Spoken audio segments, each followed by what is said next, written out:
Praise Lord. നിങ്ങളെ എല്ലാവരെയും blessed മോർണിംഗിലേക്ക് യേശു ക്രിസ്തുവിൻ്റെ നാമത്തിൽ സ്വാഗതം ചെയ്യുന്നു.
പ്രിയരെ, അനുഗ്രഹിക്കപ്പെട്ട ഒരു പ്രഭാതം കൂടെ നമ്മുടെ ജീവിതത്തിൽ അനുവദിച്ചു തന്ന വലിയവനായ ദൈവത്തെ നമുക്ക് ഒരുമിച്ച് ചേർന്ന് നന്ദി പറയാം. എത്ര പറയും, ഞാൻ നിന്നതല്ല, എൻ്റെ ദൈവം എന്നെ നിർത്തിയതാണ്. ഒന്നുകൂടെ പറഞ്ഞു കഴിഞ്ഞാൽ 2025 ജാനുവരി മാസം 27 തീയതി വരെയും എന്നെയും എൻ്റെ കുടുംബത്തെയും കണ്ണിലെ കൃഷ്ണമണി പോലെ സൂക്ഷിക്കുകയും വിടുവിക്കുകയും കരുതുകയും ചെയ്ത വലിയവനായ ദൈവത്തിന് നന്ദി പറഞ്ഞുകൊണ്ട് ഈ പ്രഭാത ചിന്തയിലേക്ക് നമുക്ക് ഒരുമിച്ച് അടുത്തു വരാം. ക്ഷണത്തിൽ ഒരു വിടുതൽ നടക്കുവാൻ പോകും.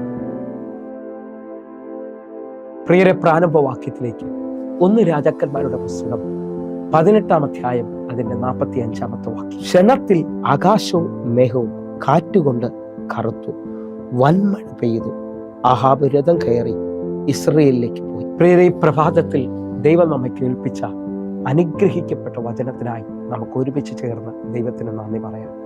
ഈ പ്രഭാതത്തിൽ ഞാനും നിങ്ങളും ചിന്തിക്കുന്നത് ക്ഷണത്തിൽ ചില വിടുതലുകൾ നടക്കുമെന്നുള്ളതാണ്. ഇതാ ഏലിയാവിൻ്റെ ദൈവം നാളുകൾ ആകാശത്തിൻ്റെ മടലം അടഞ്ഞു കിടക്കുന്നിടത്ത് തൻ്റെ മുഴങ്കാലിലെ പ്രാർത്ഥനയിൽ എൻ്റെ ദൈവം ക്ഷണത്തിൽ അവന് വേണ്ടി മഴയുടെ വാതിൽ തുറന്നു കൊടുക്കുകയാണ്. ഇന്ന് എന്നെ കേൾക്കുന്ന അനേകരോട് പരിശുദ്ധാത്മാവ് ഇതേ വേട് തന്നെ പറയുകയാണ്. നാളുകൾ കരഞ്ഞ, നാളുകൾ ഉപവസിച്ച, നാളുകൾ പ്രാർത്ഥിച്ചിട്ട് വാതിൽ തുറക്കാത്ത നിങ്ങൾക്ക് വേണ്ടി എൻ്റെ ദൈവം ക്ഷണത്തിൽ ഒരു മറുപടി പറയാൻ പോവുകയാണ്. വിശ്വാസത്തിൽ ആ ക്ഷണത്തിലുള്ള വിടുതലുകളെ ഈ പ്രഭാതത്തിൽ സ്വീകരിക്കണമെന്ന് ഓർമ്മിക്കുന്നു. അപ്പോസ്തല പ്രവൃത്തി 3 അധ്യായം അതിൻ്റെ 7 വാക്യം നമുക്ക് ഒരുമിച്ച് ചിന്തിക്കാം. അവനെ വലം കൈക്ക് പിടിച്ച് എഴുന്നേൽപ്പിച്ചു, ക്ഷണത്തിൽ അവൻ്റെ കാലും നരിയാണിയും ഉറച്ചു, അവൻ കുതിച്ചെഴുന്നേറ്റ് നടന്നു. പ്രിയരെ, പ്രഭാതത്തിൽ എത്ര പേർ എൻ്റെ കൂടെ ചേർന്നുകൊണ്ട് നന്ദി പറയും. വായിച്ചു കേട്ട വചന പശ്ചാത്തലം എന്ന് പറയുന്നത് സുന്ദരം എന്ന ദേവാലയ ഗോപുരത്തിൽ ദിനം പ്രതി ഭിക്ഷയാചയ്ക്ക് വേണ്ടി ഇരുത്തുന്ന മനുഷ്യനെയാണ് പത്രോസ് കരത്തിൽ പിടിച്ചെഴുന്നേൽപ്പിക്കുന്നത്.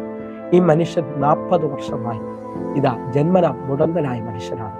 എന്നാൽ അവനെ പത്രോസിന്റെ വിശ്വാസത്തിൽ, അഭിഷേകത്തിൽ പിടിച്ചെഴുന്നേൽപ്പിക്കുമ്പോൾ ക്ഷണത്തിൽ അവന്റെ കാലും നരിയാണിയും ഉറച്ചു, അവൻ കുതിച്ചെഴുന്നേറ്റ് നടന്നു എന്നാണ് എഴുതിയിരിക്കുന്നത്. വിശ്വസിക്കാമെങ്കിൽ ഇന്നത്തെ ഈ വചനം കേട്ടുകൊണ്ടിരിക്കുമ്പോൾ നിങ്ങളുടെ ജീവിതത്തിലും ക്ഷണത്തിൽ ചില വിടുതലുകൾ സംഭവിക്കാൻ പോകുകയാണ്. 40 വർഷം നടക്കത്തില്ലെന്ന് വിധി എഴുതിയ, 40 വർഷം മുമ്പോട്ട് പോകത്തില്ല, ഒരാളുടെ സഹായമില്ലാതെ ഒന്നും ചെയ്യാൻ പറ്റത്തില്ല എന്ന് പറഞ്ഞ ഈ മനുഷ്യന്റെ ജീവിതത്തിൽ ദൈവത്തിന്റെ സ്പർശനം വെളിപ്പെട്ട് വരികയാണ്.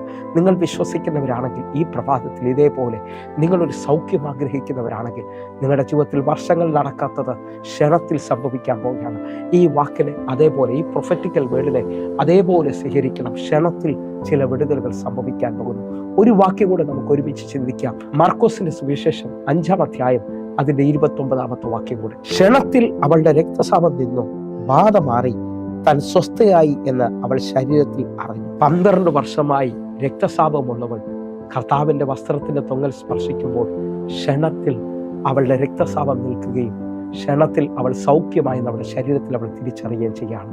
ഇന്ന് ഈ പ്രഭാതത്തിൽ നാം ചിന്തിക്കുന്ന ക്ഷണത്തിൽ ചില വിടുതലുകളാണ്. നിങ്ങൾ എത്ര മുട്ടിയിട്ടും തുറക്കാത്ത ചില വാതിലുകൾ ക്ഷണത്തിൽ നിങ്ങളുടെ മുമ്പിൽ തുറക്കാൻ പോവുകയാണ്. കഴിവിലോ ബലത്തിലോ അല്ല പ്രിയരെ, ദൈവത്തിന്റെ ദൂതന്മാർ നിങ്ങൾക്ക് വേണ്ടി അത് തുറക്കാൻ പോവുകയാണ്. ഹിസ്കിയാവിന്റെ ദൈവം തന്റെ കണ്ണുനീരിന്റെ നടുവിൽ ഇതാ മിനിറ്റുകൾക്കുള്ളിൽ പ്രാർത്ഥനയോടെ മറുപടി കൊടുക്കുകയാണ്. ക്ഷണത്തിൽ നിങ്ങൾക്ക് വേണ്ടി ചില വഴികൾ തുറക്കാൻ പോകുന്നു. വിശ്വസിക്കാമെങ്കിൽ നിങ്ങളുടെ ജീവിത തലങ്ങളെ തിരിക്കുന്ന ഒരു വിടുതൽ ഈ പ്രഭാതത്തിൽ സംഭവിക്കാൻ പോകുന്നു. ഈ വചനത്തിനകത്ത് സംഭവിക്കാൻ പോവുകയാണ്. ക്ഷണത്തിൽ 12 വർഷമായി രക്തസ്രാവസ്ത്രീയുടെ ജീവിതം മാറിയതുപോലെ ഒരു ശക്തി നിങ്ങളുടെ മേളിൽ വെളിപ്പെട്ട് വരാൻ പോവുകയാണ്. മാളിക റൂമിൽ 120 പേർ എല്ലാ വഴിയും അടഞ്ഞിരിക്കുമ്പോൾ അവരുടെ മേളിൽ കിടക്കുന്ന വാക്തത്വം തീനാളം പോലുള്ള നാവുകൾ അവർക്ക് പ്രത്യക്ഷമായി. അവരിരുന്നിടം മുഴുവൻ അത് നിറഞ്ഞു. വിശ്വസിക്കാമെങ്കിൽ ഒരു തീ നിങ്ങളുടെ ഗതിയെ തിരിക്കാൻ പോകുന്നു. ഒരത്ഭുതം നിങ്ങളുടെ ജീവിതത്തിനകത്ത് വെളിപ്പെട്ട് വരാൻ പോവുകയാണ്.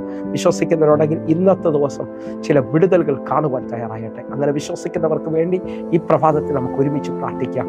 ഞങ്ങളെ സ്നേഹിക്കുന്ന ഞങ്ങളുടെ നല്ല ദൈവമേ, പൂർണ്ണ ഹൃദയത്തോടെ എന്നെ കാണുന്ന എന്നെ കേൾക്കുന്ന ഓരോ മക്കൾക്കുമായി ഞാൻ പ്രാർത്ഥിക്കുന്നു. കർത്താവേ, ക്ഷണത്തിൽ ഇവരുടെ ജീവിതത്തിൽ ചില വിടുതലുകൾ സംഭവിക്കണം. ഇവർ അത്ഭുതം കാണണം. യേശുവിൻ നാമത്തിൽ ഞാൻ പ്രാർത്ഥിക്കുന്നു, അനുഗ്രഹിക്കുന്നു. ആമേൻ, ആമേൻ, ആമേൻ. പ്രിയരേ, ഈ പ്രഭാത സന്ദേശം നിങ്ങൾക്ക് അനുഗ്രഹമാകുന്നുവെങ്കിൽ വേഗത്തിൽ തന്നെ നമ്മുടെ യൂട്യൂബ് ചാനൽ സബ്സ്ക്രൈബ് ചെയ്യും, ഫേസ്ബുക്കിലേക്ക് നിങ്ങൾ ജോയിൻ ചെയ്യണമെന്ന് ഓർപ്പിക്കുന്നു. അതേപോലെ ഈ ലിങ്കുകൾ നിങ്ങൾ മറ്റുള്ളവർക്ക് കൊടുക്കണമെന്ന് ഓർപ്പിക്കുന്നു. അനേകർക്ക് ഇത് ആശ്വാസമാണ്. എങ്കിൽ എല്ലാ ദിവസവും ഇന്ത്യൻ സമയം വൈകിട്ട് 6 മണിക്ക് നമുക്ക് സൂമിൽ ആരാധന നടക്കുന്നു. നിങ്ങളെ ക്ഷണിക്കുകയാണ്. ഈ കാണുന്ന നമ്പറിലേക്ക് നിങ്ങളുടെ പ്രാർത്ഥനാ വിഷയവും നിങ്ങൾ ഈ സൂം ഐഡിക്ക് വേണ്ടി വിളിക്കുകയും ചെയ്യണമെന്ന് ഓർപ്പിക്കുന്നു. കർത്താവിൻ്റെ വലിയ കരം നിങ്ങൾക്ക് വേണ്ടി വെളിപ്പെടട്ടെ. ആമേൻ, ആമേൻ, ആമേൻ.